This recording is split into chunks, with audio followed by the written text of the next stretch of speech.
Right, so this is part of a playlist that I made, but been doing other things and never got around to it. But um, well, now instead of never, if that makes any sense. Um, yeah, so this is episode one of History Boys Obscurities, and I thought I'd do this one because I want to generally keep a relatively busy productive mind on a Sunday, because past a certain point in the day on a Sunday, there's generally nothing to do. Um, or not much. You have to really look for things, but yeah, I thought I'd get some content up there. So, up there? Whatever. Let's move on. So, I'm not sure. Yeah, those of you who are into prehistory and uh, study prehistory that yourselves may or may not be aware of the first known ancestor of mankind, uh, the Ouranopithecus. It was believed to have lived in what is now Greece and Turkey, at least, around that area. And has cousins in like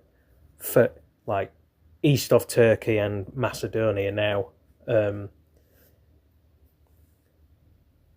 can't remember exactly the exact name of, but they're all Ouranopithecus, things, relatives.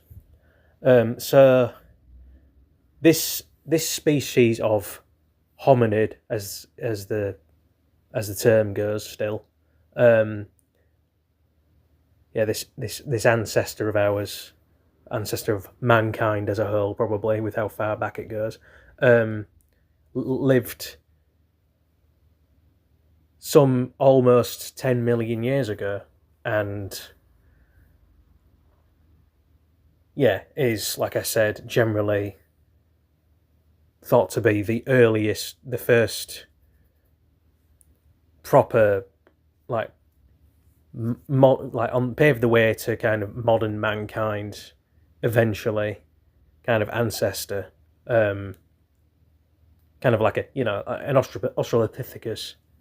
Australopithecus was probably a distant descendant of it, of this species, given the length of time, as there was like a gap between 5 million years even then. So it's really interesting, because it's like I guess like a chicken and egg thing.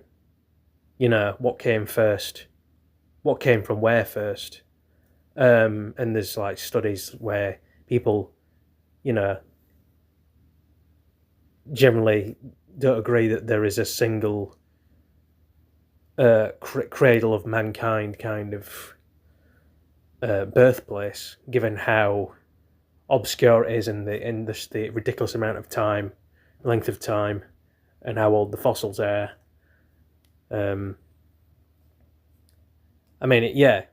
Interestingly, given the carbon dating stuff, this Australopithecus type being, creature, whatever, actually, preceded, Australopithecus, like I said, by a good several million years, and they're part of it. They're generally accepted, or for many years were accepted, as like being part of the cradle of mankind, which is supposed to be like Ethiopia and South Africa and nearby areas. But who knows? I mean, maybe it was at the same time. For all we know, Turkey and Greece and parts of Africa could have been joined all together in one landmass. Continental drift happens all the time, and majorly back several million years ago to even several thousand years ago, they were land masses splitting apart and joining together and vice versa. So yeah, I thought I'd just do something, like I said, something productive on a Sunday, and start on a playlist I haven't really started on until now. So yeah, this was Lee the History Boy, signing off, and final bit, usual spiel: likes, comment, subscribe, dislike. God, I wish they'd allow viewing of dislikes. There's nothing wrong with a bit of criticism sometimes. It's needed. There is such a thing as constructive criticism, but yeah, I'll end it there. So yeah, see you in the next video, whatever that is.